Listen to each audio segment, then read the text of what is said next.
Hello दोस्तों। और आज हम लोग देखने वाले हैं बहुत बहुत इम्पोर्टेंट क्वेश्चन जो एग्ज़ाम में पूछे ही जाते हैं। तो चलिए हम लोग शुरुआत करते हैं पहले क्वेश्चन से। तो आप लोग इसे अच्छे से देख लीजिएगा, याद कर लीजिएगा, और इसके साथ साथ हम कुछ महत्वपूर्ण फैक्ट भी देखेंगे जो आप लोगों के एग्ज़ाम के लिए काफ़ी इम्पोर्टेंट होगा। ठीक है, तो चलिए हम लोग शुरुआत करते हैं पहले क्वेश्चन से। पहला क्वेश्चन दिया है आप लोगों का।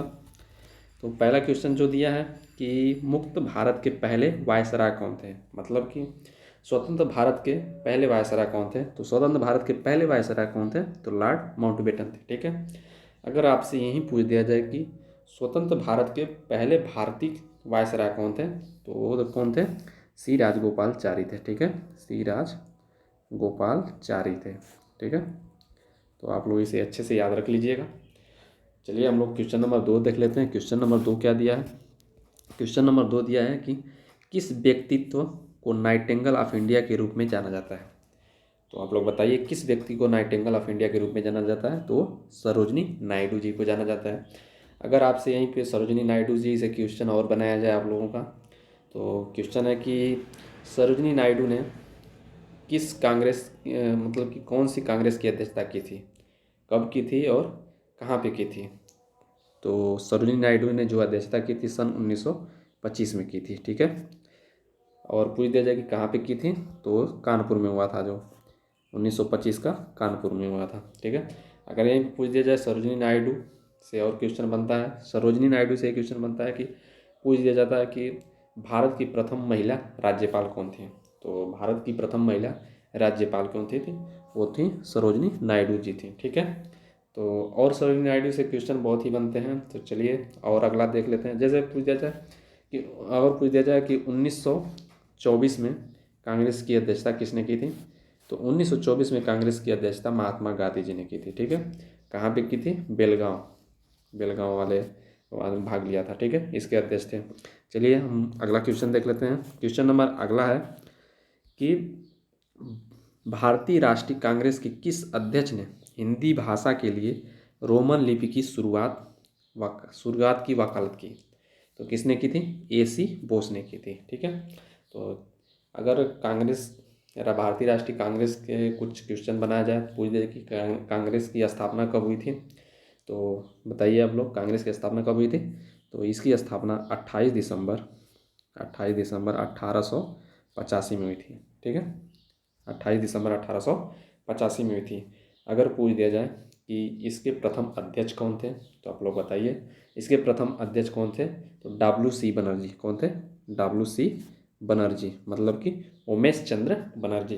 ठीक है, अगर यहीं पे पूछ देते हैं कि प्रथम अंग्रेज अध्यक्ष कौन था, तो प्रथम अंग्रेज अध्यक्ष था कौन, तो प्रथम अंग्रेज अध्यक्ष जॉर्ज यूले थे। ठीक है, कौन थे, जॉर्ज यूले। जॉर्ज यूले जो थे किस कहाँ पे मतलब कि इसका किया गया था, तो ये किया गया था इलाहाबाद में। ठीक है, अगर WC बनर्जी जो प्रथम अधिवेशन था ये कहाँ पे हुआ था, तो WC बनर्जी वाला प्रथम अधिवेशन आपका मुंबई में हुआ था। ठीक है, तो इसको याद रखेंगे। अगर यहीं पे पूछ दिया जाए कि प्रथम भारतीय राष्ट्रीय कांग्रेस के प्रथम मुस्लिम अध्यक्ष कौन थे, तो बदरुद्दीन तैयब जी थे। कौन थे, बदरुद्दीन तैयब जी थे। ठीक है, इसको भी याद रखिएगा। अगर पूछ दिया जाए कि भारतीय राष्ट्रीय कांग्रेस के सबसे युवा, ठीक है, अध्यक्ष कौन थे, तो भारतीय राष्ट्रीय कांग्रेस के सबसे युवा अध्यक्ष कौन थे, अबुल कलाम आज़ाद। ठीक है, तो इतने जितने भी हम बताएं ये सब फैक्ट सब आपके लिए एग्जाम में इम्पॉर्टेंट है। तो चलिए हम लोग अगला क्वेश्चन देख लेते हैं। जो अगला क्वेश्चन दिया है आपका, क्वेश्चन नंबर 4 है कि भारत छोड़ो आंदोलन जो हुआ था विरोध, ये किसके लिए किया गया था। तो किसके लिए किया था, क्रिप्स मिशन प्रस्ताव के लिए। ठीक है, चलिए हम लोग अगला क्वेश्चन देख लेते हैं। तो अगला क्वेश्चन देख लेते हैं।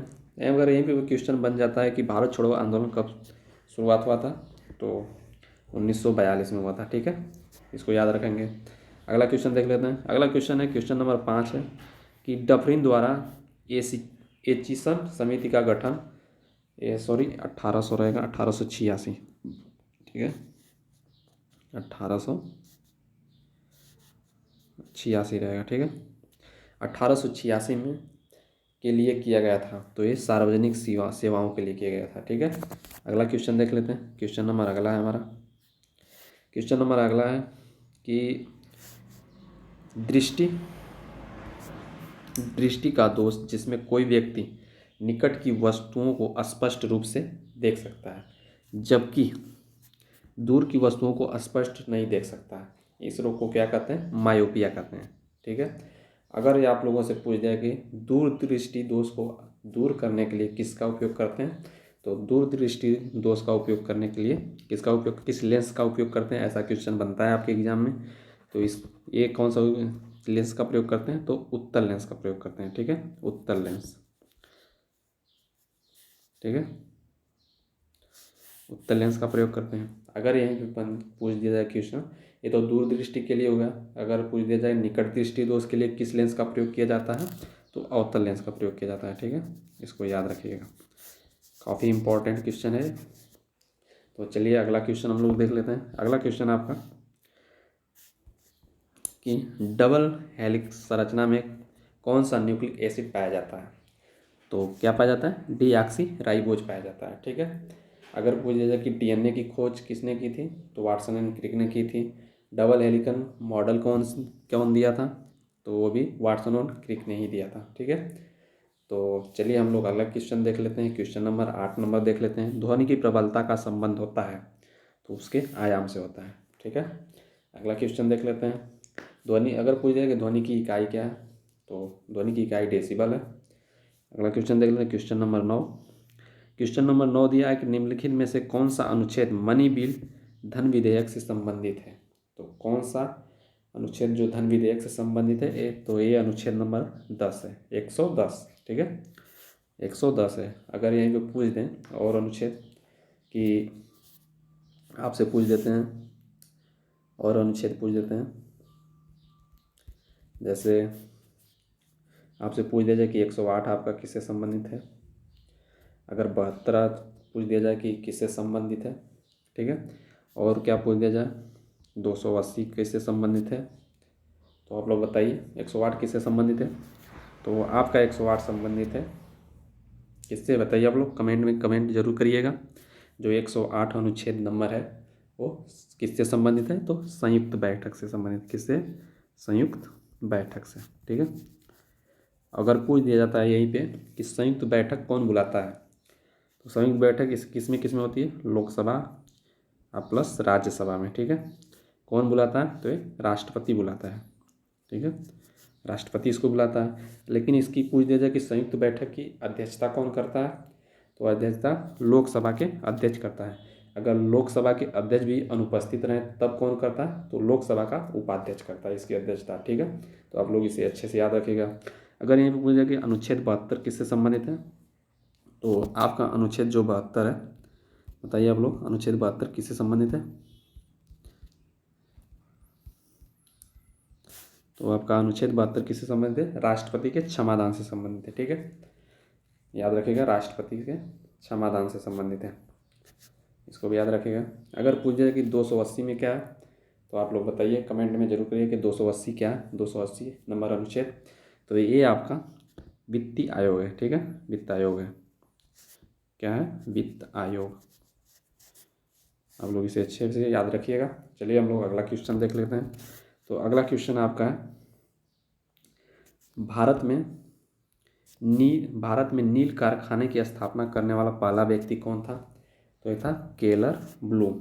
ठीक है, अगर हम नील को पकड़ के लेकर चलते हैं, नील से बनाते हैं कि चंपारण सत्याग्रह, जो चंपारण सत्याग्रह कब प्रारंभ हुआ था? चंपारण। ठीक है, तो चंपारण सत्याग्रह जो है कब प्रारंभ हुआ था? 1917 में। ठीक है, क्यों प्रारंभ हुआ था? नील की खेती के विरोध में। ठीक है, तो इसको याद रखिएगा। अगर पूछ दिया जाए कि अहमदाबाद मिल सत्याग्रह कब हुआ था, तो ये 1918 में आपका हुआ था। ठीक है, और पूछ दिया जाए कि 1918 अहमदाबाद हो गया, चंपारण हो गया, और खेड़ा सत्याग्रह पूछ दिया जाए तो वो भी आपका 1918 में ही हुआ था। ठीक है, तो चलिए हम अगला क्वेश्चन देखते हैं। अगला क्वेश्चन है कि विलयन से गुजरने वाला विखंडित प्रकाश पुंज अपने मार्ग से दृश्यम कर देता है, इसे कहते हैं। तो इसे कहते हैं, क्या कहते हैं? टिंडल प्रभाव कहते हैं। क्या कहते हैं? टिंडल प्रभाव। ठीक है, इसे भी याद रखिएगा आप लोग।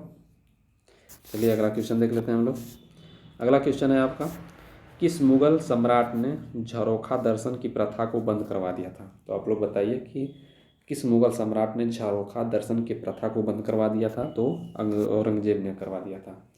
और हम लोग मुगल शासक से क्या क्वेश्चन बना सकते हैं, काफ़ी इम्पोर्टेंट है।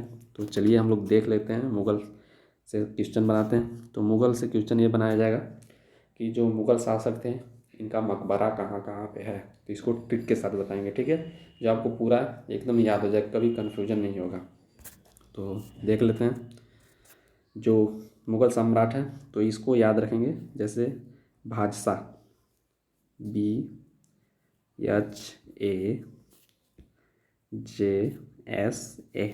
ठीक है, आपका ये हो गया बादशाह। और क्या याद रखना है? कादी सिलाराबाद। क्या रखना है? कादी सिलाराबाद, ठीक है। आपको इतना याद रखना है। क्या याद रखना है? बादशाह याद रखना है और कादी सिलाराबाद, ये दो को याद रखेंगे तो आप मुगल सम्राट के जितने भी शासक हैं इम्पोर्टेंट, उनके सभी के मकबरे कहाँ कहाँ पे स्थित हैं सब याद हो जाएगा एक ही ट्रिक में, ठीक है। तो जैसे बी से हो जाएगा, क्या हो जाएगा? बाबर हो जाएगा, बी से बाबर। और इसका मकबरा कहाँ पे? तो क से हो जाएगा, का से काबुल में, ठीक है। फिर अगला नंबर है, एक क्रम से हैं, सीरियल लाइन से सभी लोग। इसका पूछ दिया जाए कि हुमायूं, यच से हो जाएगा हुमायूं का मकबरा कहाँ पे? तो आपका दिल्ली में हो जाएगा, ठीक है। हो गया, दो लोग हो गए। अब उसके बाद देखते हैं अगला नंबर है कौन? बाबर हो गया, हुमायूं हो गया। फिर उसके बाद ए से हो जाएगा अकबर का मकबरा कहाँ पे? तो अकबर का मकबरा सी से हो जाएगा सिकंदराबाद में, ठीक है। ये 3 हो गया। 3 के बाद आ जाते बाबर का बेटा जो था जहांगीर। तो जहांगीर का पूछ दिया जाए कि इसका मकबरा कहाँ पे? तो सी से अकबर का सिकंदराबाद हो गया है, और जे से हो जाएगा जहांगीर का लाहौर में, ठीक है, ला से लाहौर में हो जाएगा। फिर उसके बाद 2 और बचते हैं, जैसे जहांगीर का बेटा शाहजहाँ, ये शाहजहाँ का हो जाएगा, ये शाहजहाँ, और शाहजहाँ के बेटा औरंगजेब, ये दोनों का हो जाएगा औरंगाबाद में, ठीक है। बाद से औरंगाबाद, लाहौर के बाद आ जाता है बाद, औरंगाबाद में हो जाएगा, ठीक है। आप लोग एक ही ट्रिक में सबको याद रख सकते हैं, ठीक है। तो इसे आप लोग अच्छे से याद रखिएगा। दोबारा रिपीट कर दे रहे हैं हम। जैसे इसको पहले बादशाह लिखेंगे, BHAJSA, बादशाह। फिर उसके बाद ये तो सम्राट के नाम हुए, राजाओं के नाम हो गए। उसके बाद स्थानों के नाम, कादी सिलाराबा। तो हो जाएगा बी से हो जाएगा काबुल, बाबर का काबुल हो जाएगा। एच से हो जाएगा हुमायूं का दिल्ली हो जाएगा। उसके बाद अकबर का हो जाएगा सिकंदराबाद। जे से हो जाएगा जहांगीर का हो जाएगा लाहौर। फिर यस का हो जाएगा शाहजहाँ का हो जाएगा, कहाँ पर हो जाएगा? लाहौर हो गया, ठीक है। शाहजहाँ का हो जाएगा, अरे सॉरी, जहांगीर का हो जाएगा लाहौर, और शाहजहाँ और औरंगजेब का हो जाएगा औरंगाबाद, ये दोनों का, ठीक है। तो आप लोग इसे अच्छे से देख लीजिएगा। चलिए हम लोग अगला क्वेश्चन देख लेते हैं। आपका अगला क्वेश्चन है कि स्टेपनी राइस किस खेल से संबंधित? तो ये आपका तैराकी से संबंधित है। चलिए अगला क्वेश्चन है, ब्राज़ील की राजधानी क्या है? तो ब्राज़ील की राजधानी ब्रासिलिया है, ठीक है। इसे भी आप लोग देख लीजिएगा, याद कर लीजिएगा, ब्राज़ील की राजधानी ब्रासिलिया है। चलिए हम लोग देख लेते हैं अगला, निम्नलिखित में से कौन लोक हितवादी के रूप में लोकप्रिय थे? तो कौन लोक हितवादी के रूप में लोकप्रिय थे? तो गोपाल हरि देशमुख थे। तो क्वेश्चन 15 थे, तो ये 15 कंप्लीट हो चुके हैं। अगर मेरा वीडियो पसंद आया होगा तो मेरे चैनल को सब्सक्राइब, लाइक, शेयर जरूर कीजिएगा। तो okay friends, thank you very much.